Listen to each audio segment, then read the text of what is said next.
now she's a media star as well. I've been blabbing.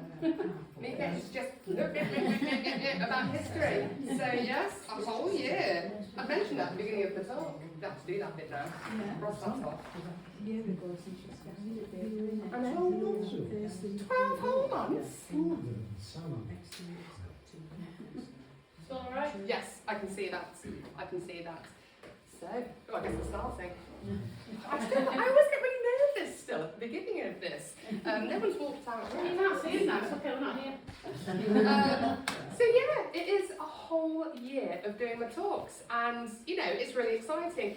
And so I really genuinely want to say thank you to you guys, because you know, otherwise it would just be me in an empty room, which wouldn't be nearly as much fun as it is. So honestly, thank you all for coming, and you're also supportive, and you give me little tidbits and you're a big bag of books in Roy's case, you know, and I really, really appreciate it. But I did just want to say a specific thank you to the lady who made all of this possible, my lovely, lovely Max, because if it wasn't for you, I wouldn't be doing any of this. So this is just the tiniest thank you thing. I'm not sharing it.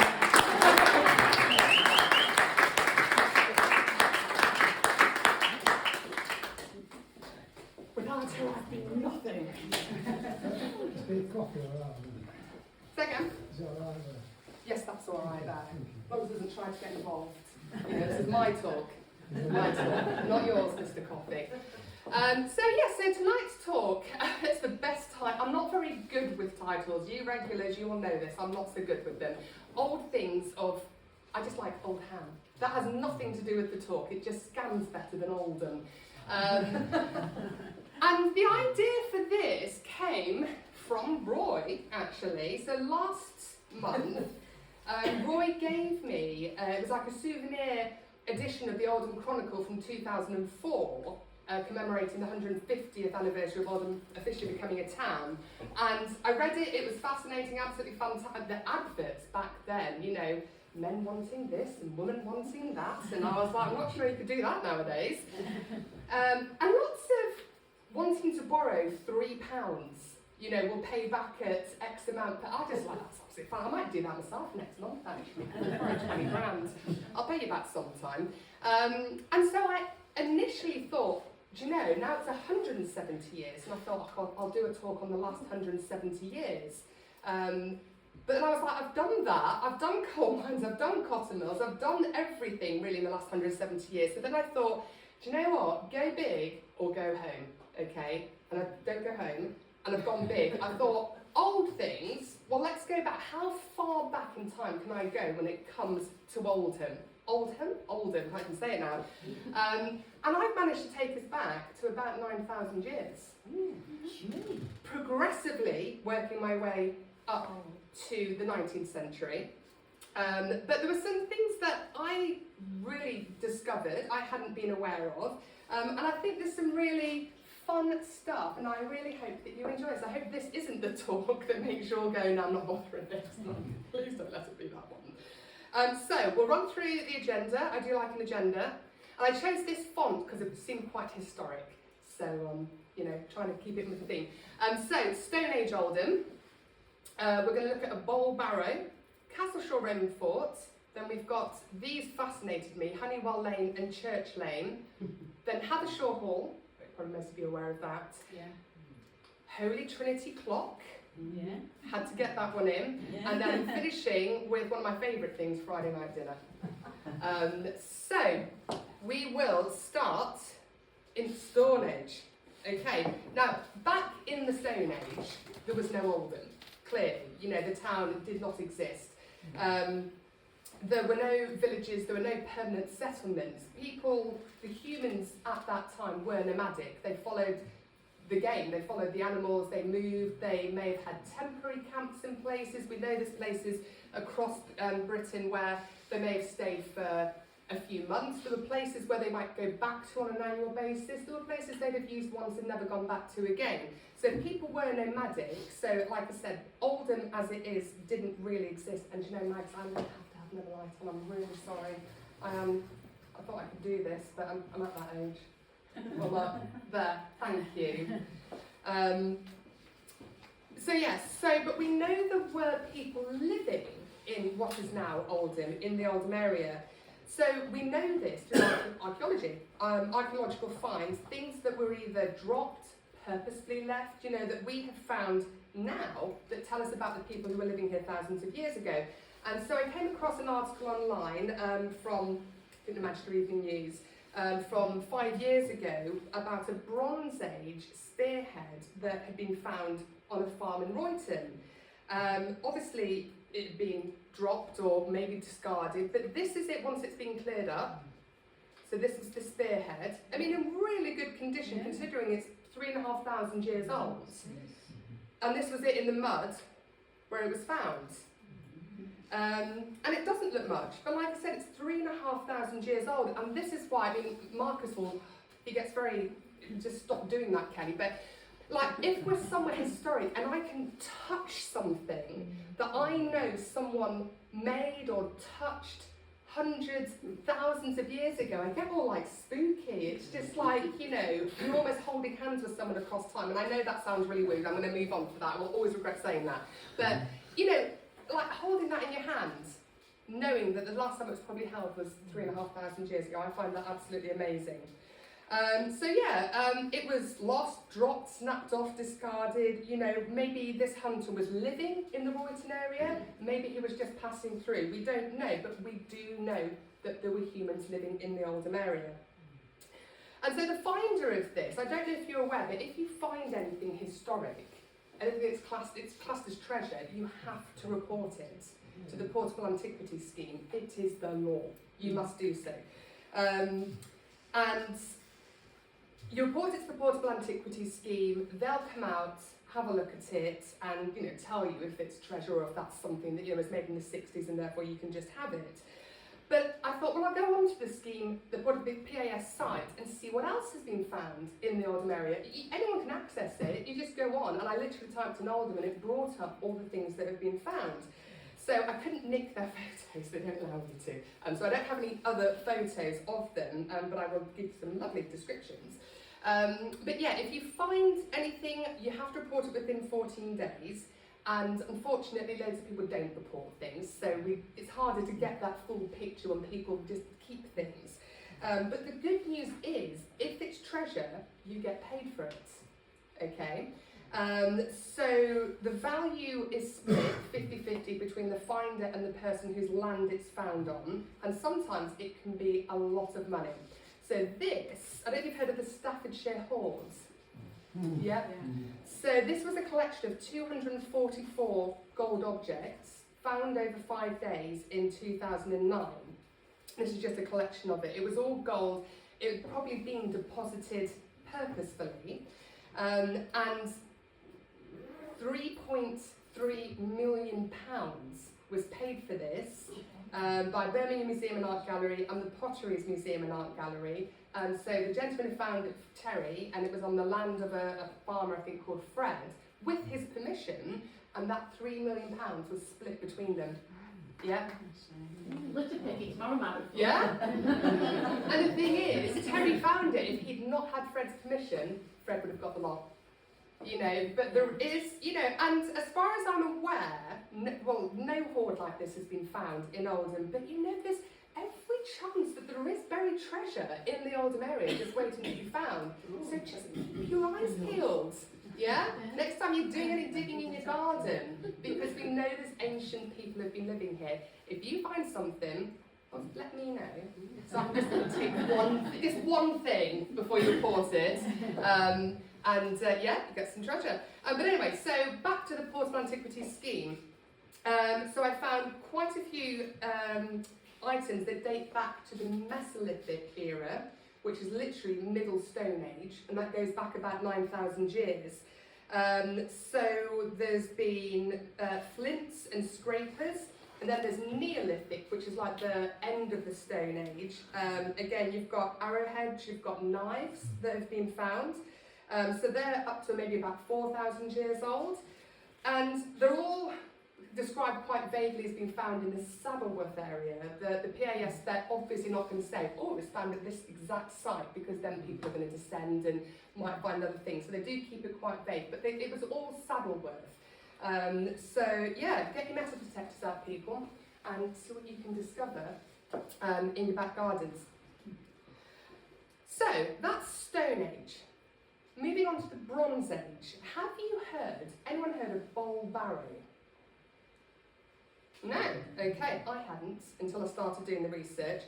So do you know what a barrow is in respect of, like, if we said a Bronze Age barrow?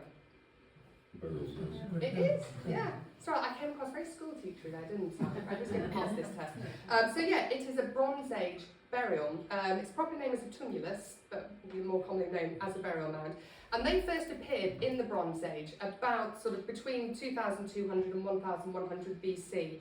And I mean, the landscape would probably have had quite a lot more than the ones that we know about nowadays, but obviously in those thousands of years, farming, housing, motorway, you know, they get sometimes purposefully destroyed, but sometimes just, you know, through time. And they're exactly what they sound like. They're mounds with people buried in them. And they are found in Europe, they're found in America, North America, they're found in Asia, and they're quite a big status symbol. You're not just going to throw them up for just anybody.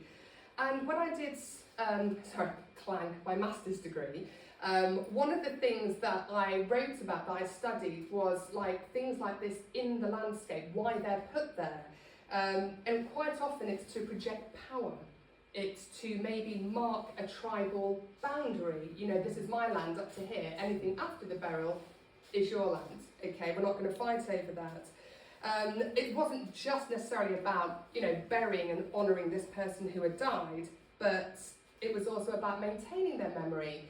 Because the Bronze Age people who put these burial mounds together, as far as they were concerned, it was going to be there forever. They had no concept of what it was going to be like in the 21st century. You know, as far as they're concerned, this marker, this memorial, this status symbol was going to be there forever. And wherever they were built, they were built. So the largest burial mound in the world is in Turkey.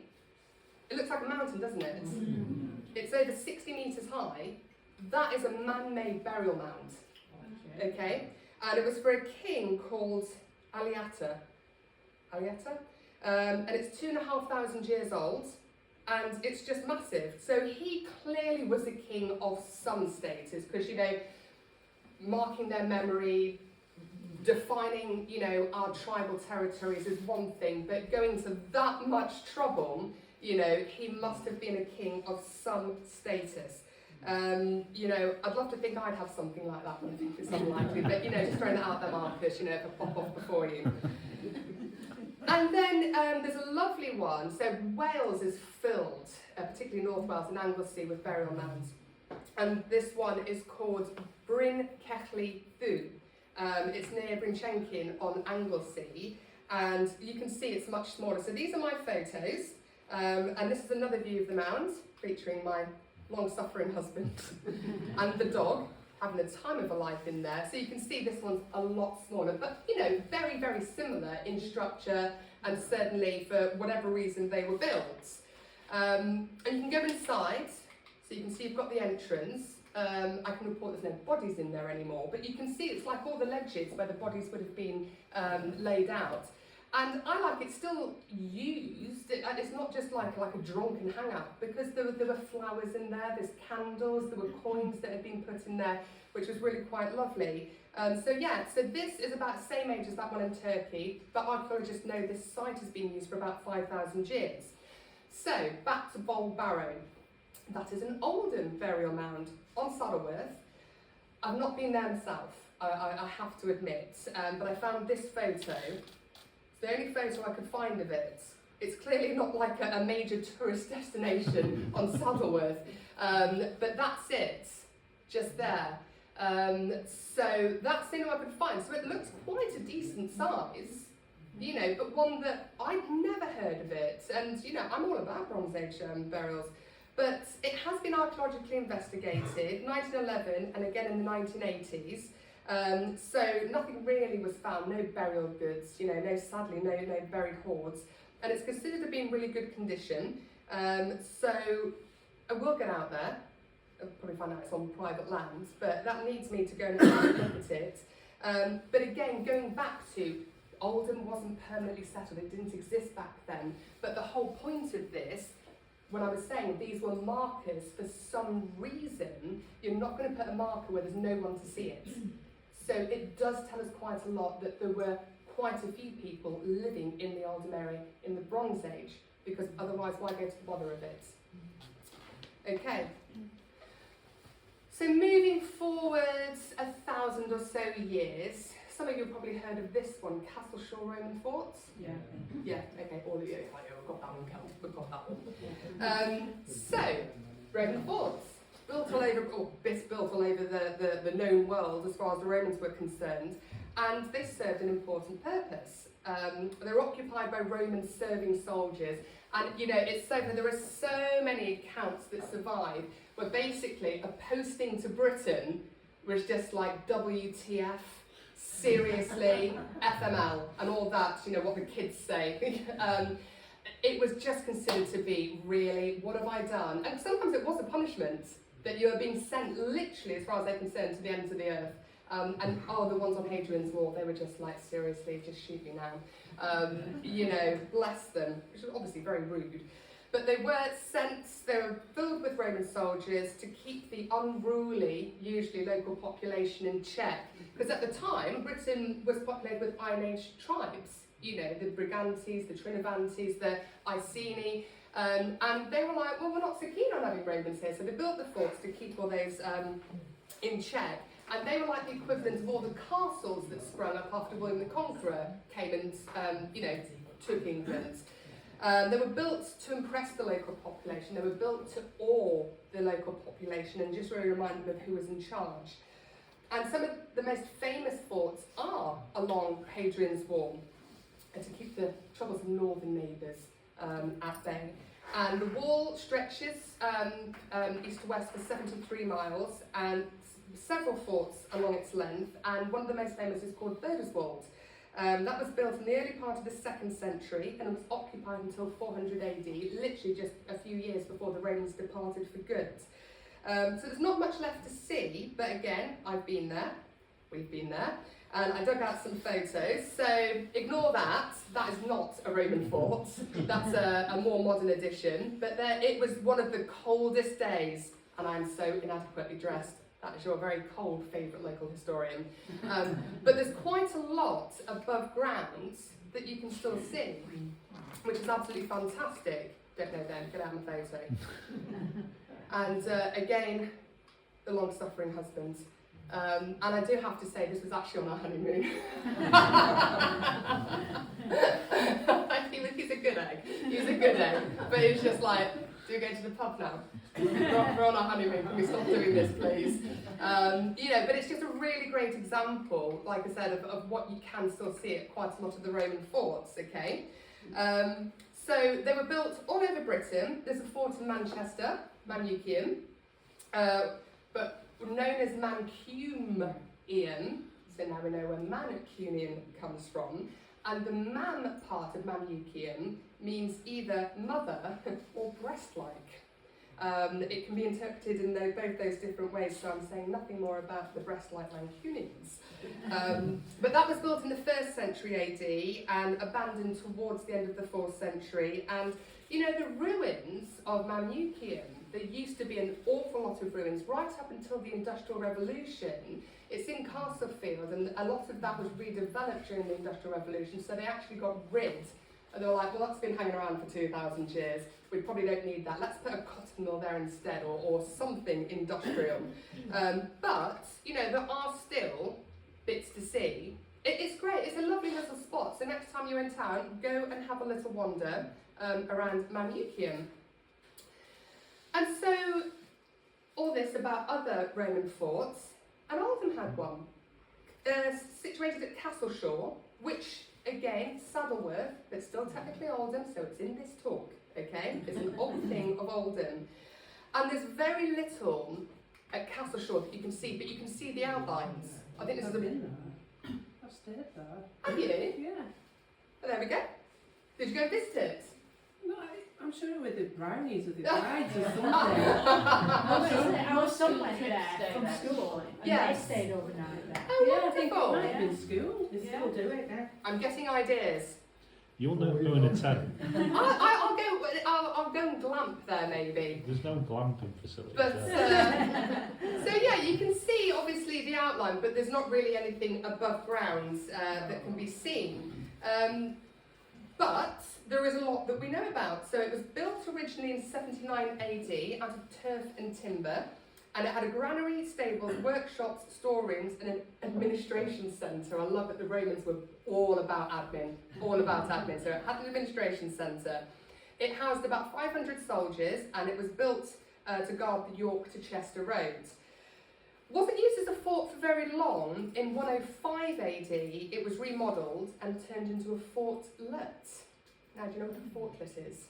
Sounds very cute. It's essentially a fort without an admin centre. So that's the difference. If you listen, I always say you could win a pub quiz with something from these talks. So a fortlet is a fort, it just doesn't have an admin centre.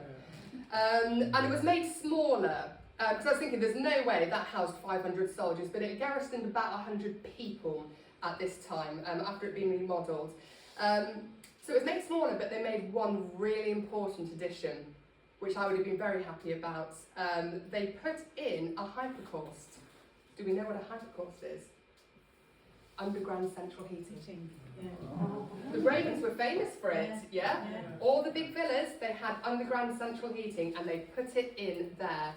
Again, you know, you've been sent to the northwest of England from Rome, so I think the very least they could do is give you a bit of underground heating. I could stay there. I could totally stay there. So yeah, but again, it still wasn't used for very long, and it was abandoned in about 120 AD. So they probably just didn't need it, because you've got Manukian in Manchester, just there's about 15 miles or so, and there was another one at a place called Slack, never heard of that, but 8 miles to the east of this fort. So it was abandoned, left alone and remote, and it was rediscovered by a historian called Thomas Percival in 1752, and there were visible ruins, and he drew a plan of them. So this is from 1752. He visited it and drew a plan of, you know, what was visible, what you could see. But obviously, as we saw from here, it's just the outlines that we can see now. And it has been really well excavated. It was excavated quite a lot in the 19th and early 20th century, but unfortunately not really recorded as we would like it to be. So we're not 100% sure of what was found. But in the later 20th century, there were quite a few more excavations carried out, and we do know that there was a vicus outside, I don't know if it's vicus or vicus, outside the south wall. And what a vicus vicus is a civilian settlement. So, you know, where the forts were, obviously that's great opportunities for trading, and us lot, we're not going to miss a trip. We're up in sticks, and we're going to live literally outside the walls of the fort to do that trading. And this happened in all the big settlements. And it's a bit weird here because it was so small and it wasn't really used for so long, but clearly, you know, it was worthwhile. So there's a theory that maybe when they got rid of the soldiers, but because it was on the York to Chester road, was it a stopping point, you know, for important people or bureaucrats or something? But for whatever reason, you had a civilian population living outside. So that's Catrie's thoughts. Sorry, I thought you were going to say something. Well, we're up there with the Ramblers. We go up there quite a bit. Oh, really? And the Castle Shaw camp there, you know, for the kids and everything. Yes. Oh, it's like an outdoor thing, isn't it? Activity place. One of the last times we were there, all the kids were there in the Roman gear. Going up to there. Yeah. You know, with the helmets and swords and everything. Can 48-year-old historians do that? Or would that be weird? I don't know, get you in a Roman soldier's outfit. Take a bottle of gin, it'll be alright. I'm getting all these ideas want to stay over. Okay, so that's the fort, and I've talked about the civilian population moving there, but obviously you had to get there, didn't you? You had to physically get to Castleshaw Fort. Okay.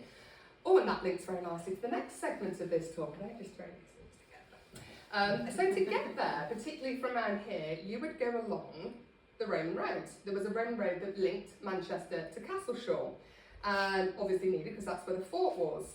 What's wrong with me today? Where the fort was. So this is the route of the Roman road going from Manchester. Look, I mean, Romans loved a straight road. Don't know what happened around kind of the Delph area, but it, you know, super straight. And look, see where it goes? That's us. Okay, well there, more correctly. So very straight, very close to us.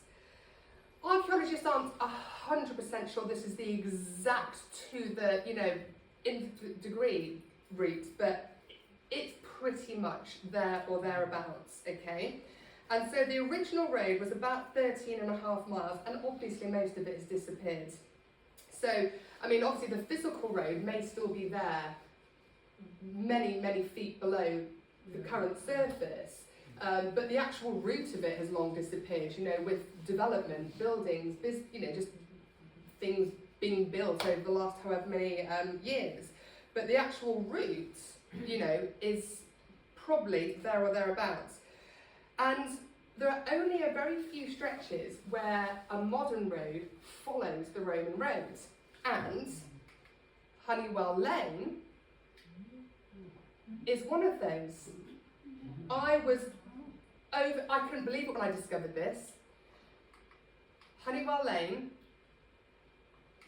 follows the exact route of the Roman road. And I just popped up and took these. That's facing Alexandra Park, that's facing Ashton Road. But this is the actual route of that Roman road that linked Manchester to Castleshaw, and it's just literally up the road from us, you know. So next time you're driving along, you are driving on history. So like I said, the Roman road, it'll still be there. It'll just be however many feet. Rolling Road in Oldham Wood. Oldham Road. Say again. Rolling Road, Oldham Yes. Wood. Is there a road called Roman Road? Yeah. Oh, wonder when that could date to. Yeah, Failswood Ball. Alright, well I didn't come across that. Right, well I like the fact it's called Roman Road. They're like, we're not messing. We know what this is. Goes past Oldham Cemetery. Right, well I will have a look. I didn't come across that, I was just looked at this, but yeah, Roman Road in Hollingwood. Fantastic, thank you. So, but there's another road in Oldham, I know you know about this, I'm pretty sure you're the one that told me. Another road in Oldham that could even be older than this Roman stretch of Honeywell Lane, this stretch of Roman roads. Church Lane, okay, Oldham Town Centre, and it could, like I said, be way older than this. So, but before I talk to you about Church Lane, it's just an example of the kind of random things you find out when you're researching something completely different. So Church Lane runs to the south of Oldham Parish Church, and you know the church that was on the site before that. And somehow I ended up researching why it's actually unlucky to pass on the north side of a church. I didn't even know that it was considered unlucky until I started looking at this. But it's considered unlucky. Because it's more often in shadow, it's considered to be a really rubbish place to be buried. People want to be buried where they can get the sun on their bones, apparently. And so I can appreciate that. But the north door of a church certainly was referred to as the devil's door, where evil things allegedly lurk. Yeah, I didn't know that. And that got me thinking about our own church, Holy Trinity. I went there on the Heritage Day, and my mother, she always has to know everything, and she spotted a door, and she was, what's behind that door? And a very, very kind gentleman explained to my mother, nothing. There was nothing there. There used to be an outbuilding, but there was constantly riddled with damp, couldn't get rid of the damp, so the decision was made to knock it down. And you even opened it just to prove to my mother that there is nothing there. There is nothing there. There used to be a little kitchen and the part where the vicar gets ready. All right. And the little kitchen was off it. That was a vest from that. Well, this is the north door. Door. Yeah. So that could explain the damp. Why you couldn't get rid of it. Evil things apparently lurk and damp is not nice. So yeah, I was like, well maybe it's true. Yeah. But yes. So there we go. Yeah. That's some time, isn't it? Told you I mentioned. But because I'm always walking through the graveyard, and I didn't know that, and I'd often wondered what this was, and I thought, is that a really impressive tomb? Is that someone's burial area? Vestry in the kitchen. There we go. And Now the we know. kitchen was only about this now. Sinking. But now we know. But anyway, massively digressing there. So Church Lane is understood to be one of the ancient routes in and out of Oldham. So this one here, ignore all the others. This was produced by Oldham Council some time ago. But this route that I'm following, ignore all the other roads, they're more modern. But this is known to be a very ancient route. And here, you've got Church Lane, which is clearly very much a part of this very meandering ancient route, okay? And it was the route that led to Osterlands and from there into Yorkshire. And there's a source online that said archaeologists recognised Church Lane to predate the Romans and is a road that is probably as old as human life in this corner of England. And we've seen human life was in this corner of England 79,000 years ago. And so there's every probability that this is an incredibly ancient route that was used, which could make Church Lane thousands of years old, you know, which is, you know, I thought was wonderful. So the same source said that in 1785, Church Lane was paved at a cost of £20, paid for by one of Oldham's richest men. Do you want to take a guess of the surname of the said rich man? Yes, it was Lees. It was a Lees. It was a John Lees. I cannot put a talk together. I could talk about anything and a Lees will get their way into it. Yeah. But in the 19th century, the graveyard of the church was extended, and so it cut across Church Lane, so it blocked it off, so it doesn't follow this ancient route anymore. But again, if you're in town, go to Church Lane, and you are walking on a route that probably was walked on 5,000 years ago, 6,000 years ago. It's absolutely wonderful. It really, really is, you know? And so many people think Oldham started with the Industrial Revolution. And, you know, I've really enjoyed putting this together to show that actually it didn't. Okay, so then moving on to this beauty. We all recognise this? Yeah. Sure all. Hathershaw Hall. Yeah. Yeah? Yeah. I love it. So there are... It looks a little bit different now. Yeah, this was, again, because it's in private ownership, there's not huge amounts online. So I know I don't know how old that car is, but you recognise it. Yeah. So, It's not on this road, is it? All, Yeah. On the wall, isn't it? Yeah. Well, yeah. so many listed buildings in Oldham, not as many as I'd like. Oldham Council has a lot to answer for, knocking down an awful lot of the older buildings, but we still have Hathershaw Hall. More than likely because it's in private ownership, so the council can't get their hands on it to go, nice, that's really historic and beautiful, isn't it? Let's level it, and we'll put a supermarket there or something. And it's actually contender for one of the oldest buildings still standing in Oldham, if not the oldest. And I mean, I've admired it ever since we moved to Oldham eight years ago, and you know, I've loved it. And I just think it's so mad that it just sits there, just practically opposite Park Cage, just minding its own business, you know. It's absolutely fantastic. So I can't put a specific age on it, but we know that there was a manor house on the same site in the 15th century, and it could well be that parts of this incorporate the original building. So we know that parts of this date to the 16th and 17th centuries, but there could well be bits that date back even further. So another Oldham historian, a guy called Carl Gannon, I'm sure he's wonderful.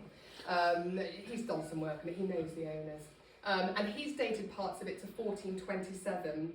So the original Oldham owners gave land to a gentleman called William de Aspinall, when he married their daughter Alice. So we know one was built in the 15th century, like I say, Cargan, and I'm sure actually he's lovely. I'm sure he's a lovely cow. 1427. So yeah, steeped in history. It was originally built as one building. At some point it was divided into, I think, 5 separate cottages.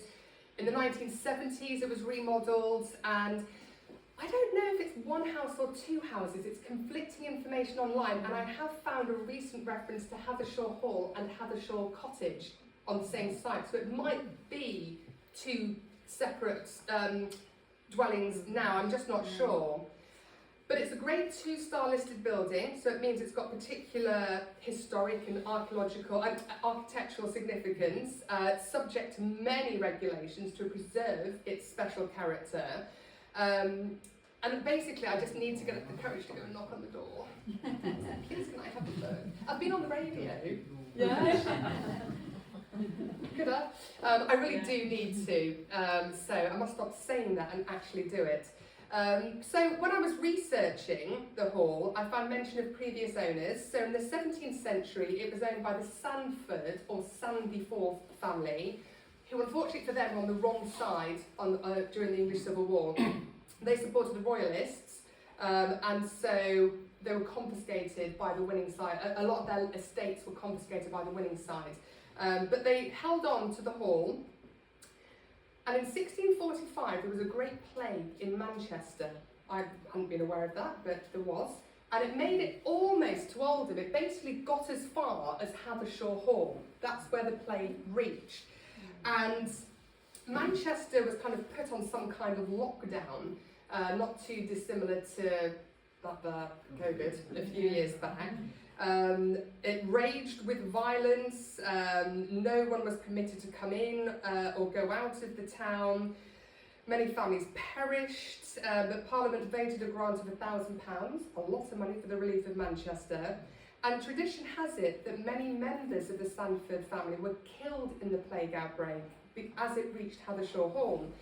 So the grass in the courtyard was described as being ankle deep, as proof that all was not well at the hall.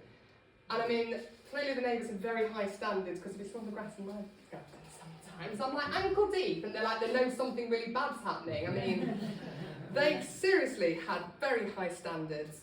And in 1856, a book was published by Mr. Edwin Butterworth called Historical Sketches of Oldham, and he references Hathershaw Hall, and that's where I found out about the plague. He included that story. And he said that it had been owned, Hathershaw Hall, by the Sidebottom family since 1725, and at the time he was writing it was owned by an Alexander Radcliffe Sidebottom.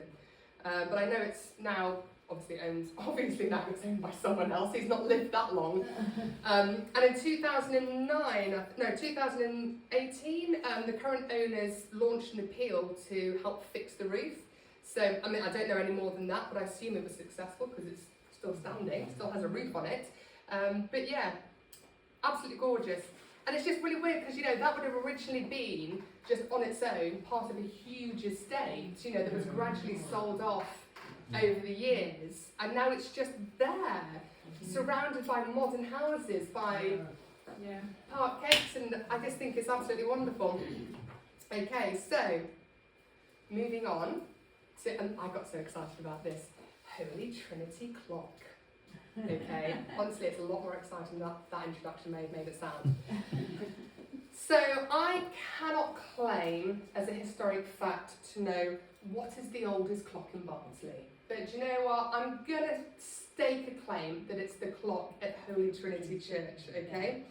And I've personally been up close and personal with it.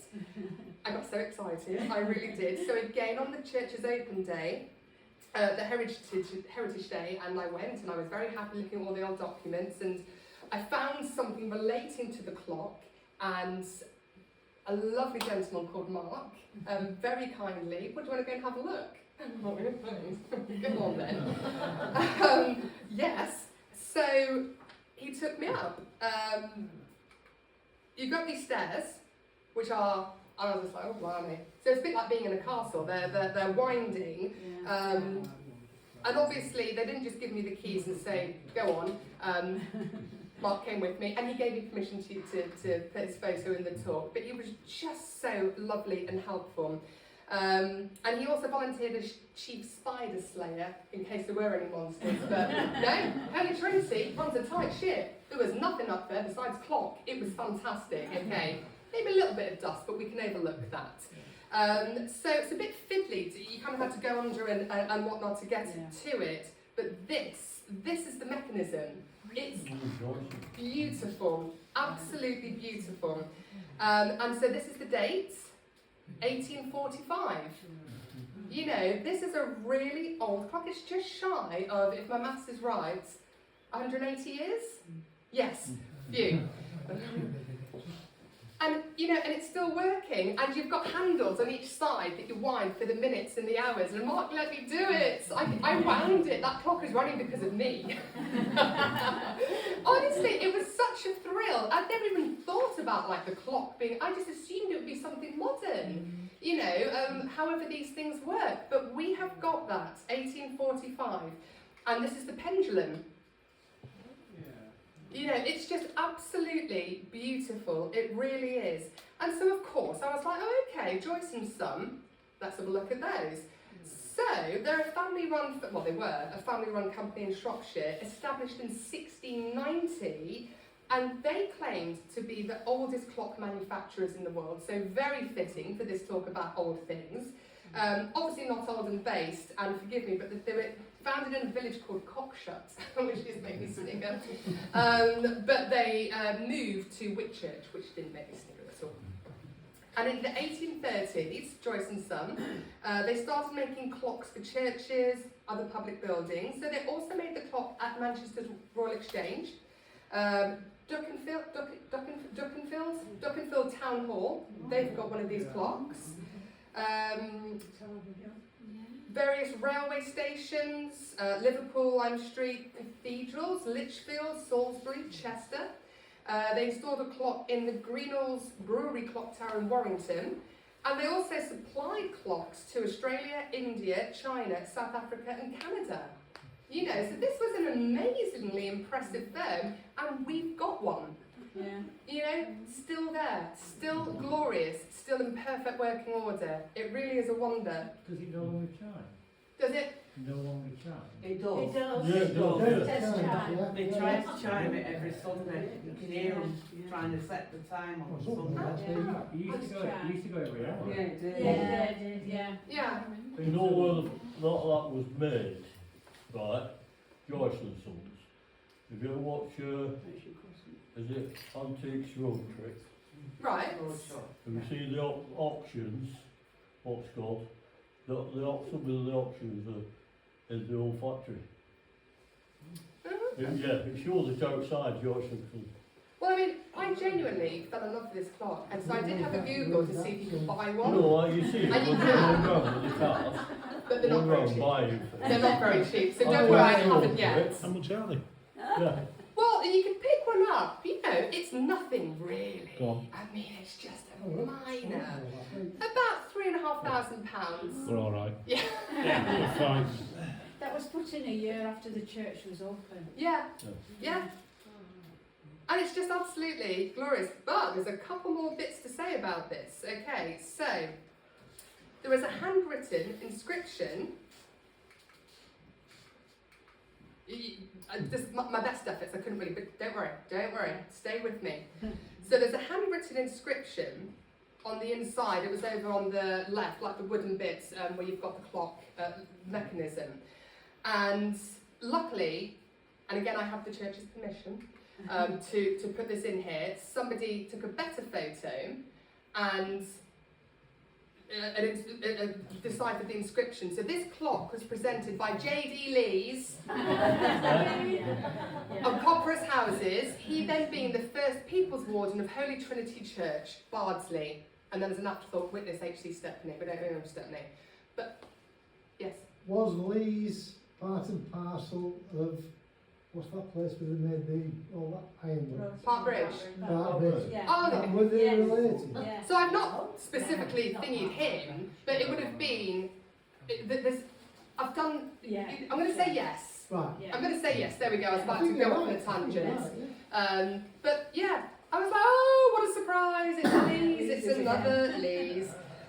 Making sure. I mean, the Lee's, certainly from what I've seen of them so far, and I do actually feel like I'm related to them in some way. Honestly, well, they built my house 140 years ago. I can't Yeah. escape them. Yeah. I really can't. So they were never shy about coming forward, about promoting themselves. They really weren't. And he obviously just wanted his part to be remembered. I mean, Yeah. why not? But I discovered something myself and I got really excited about this because apparently no one knew that this was there. So, because I was looking for that inscription, but while I was looking for it, I found this.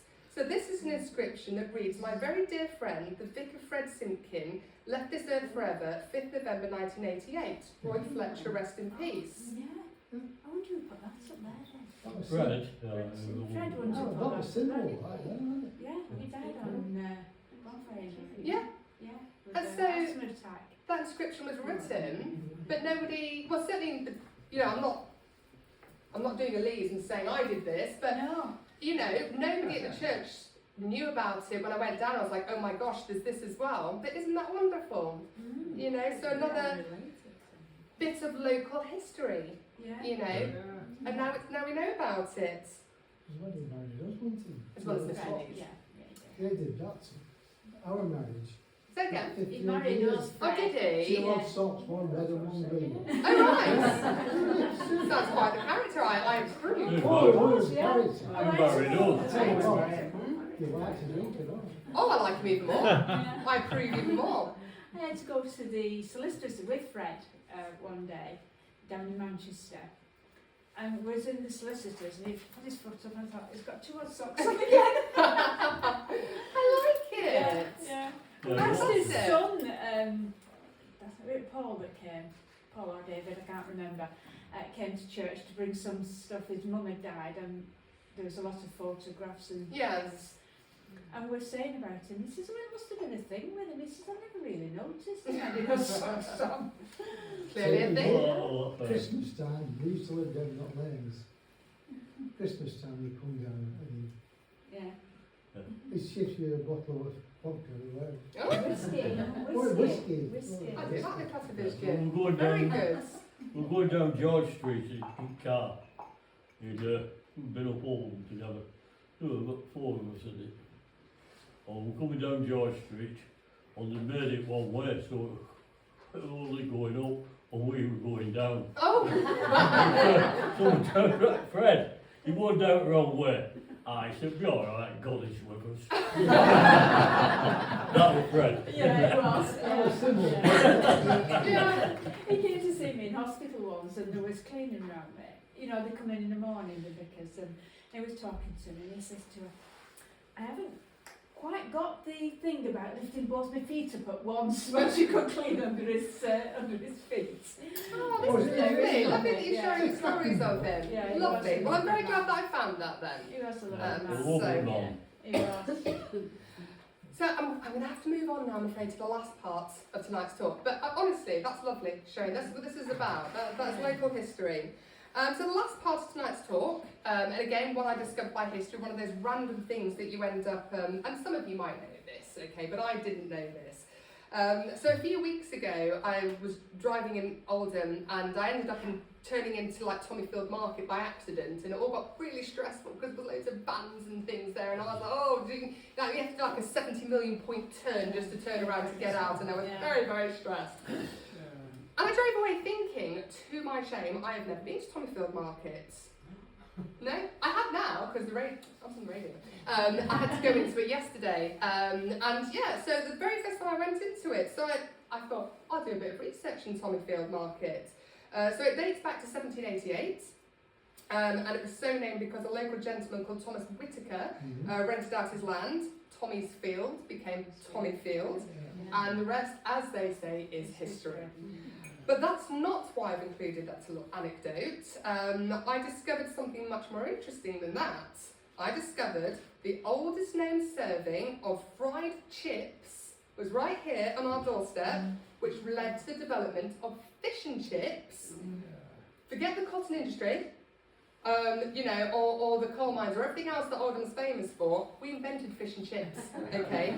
And we have a blue plaque to prove it. Yeah, I used to work for the Oldham Chamber of Commerce, and they used to present the blue plaques to places. That there's Yeah. one on top of the Meridian Centre at the top of Ashton Road as well. Love a blue plaque. Could never walk past them. But we invented, and I like it, and the fast food industry. So do you know what, McDonald's, you might owe us some royalties, quite frankly. Yeah? Burger King, we own you. Yeah? So we're going to rise up en masse, us Oldhamers, okay? But yeah, so, but in the interest of being as accurate as possible, Oldham's claim is hotly disputed. Is it? Oh my goodness. By whom? Have you got proof, Kelly? Why, yes, of course I have. So, Mosley. Mosley's not Oldham, is it? No. Right, I It didn't comes think under so. Ashton underline. Okay, so they have laid claim to having the very first fish and chip shop, owned by John Lees.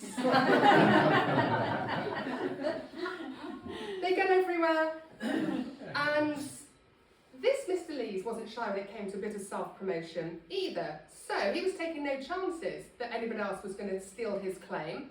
This is his shop, oldest established in the world. This is Lee's fish and chip shop, oldest established in the world. So he put that on himself. Hasn't got one of those. No. And there's also there was also a chippy. Called Malin's Fish and Chip Shop in London, that claims that it is the oldest. So they have this slide, the world's oldest fish and chip business, to mark 100 years. They don't have a plaque.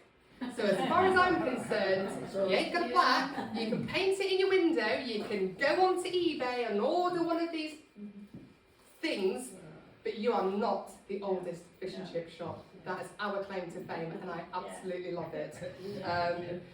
So that is it. That is my talk about old things of Oldham, and I hope you've enjoyed it. I had a lot of fun with this one.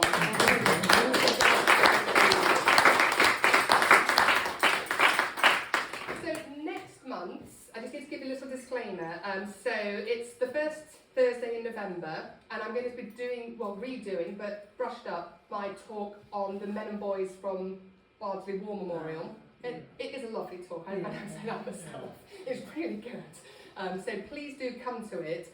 However, the disclaimer is, that is the day after, so we're going away for a secret birth, because it's marked as, I know he doesn't look 50, but he's going to be 50, and we're going away for a secret surprise holiday. We get back the night before.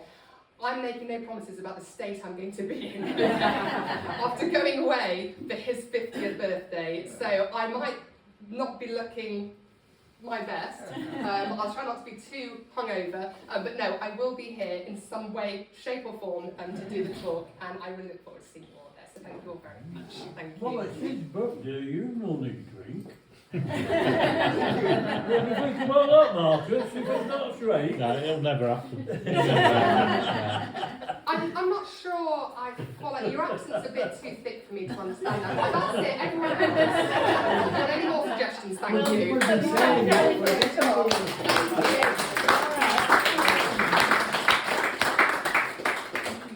We'll pass a quiz out next time to see how much you took in. Yeah. Kelly, Oh, I should do that. did you Right. do Cops to Place? Copster Place. Yeah. Now that's very old. I think I might have. That's listed. Did I see that the other day? You know, Because I know Copster Hill Road, and then I saw something Copster something, and I thought, oh, that's yeah, you know where Alder Shaw is? where. Oh, Alder Shaw, yes. Yeah, well, we go past Alder Shaw, it's all to the side of the road. I must Is it have really really in Copster Hill Town? There's two rows of cottages on the old I know exactly where you mean. I know exactly where you mean. I used to live there. Right. Yeah. Did you? Yeah. At Copster Place. Right, I'm going to write this down. Yeah. Copster Place. See, Very I right. can feel that, isn't it?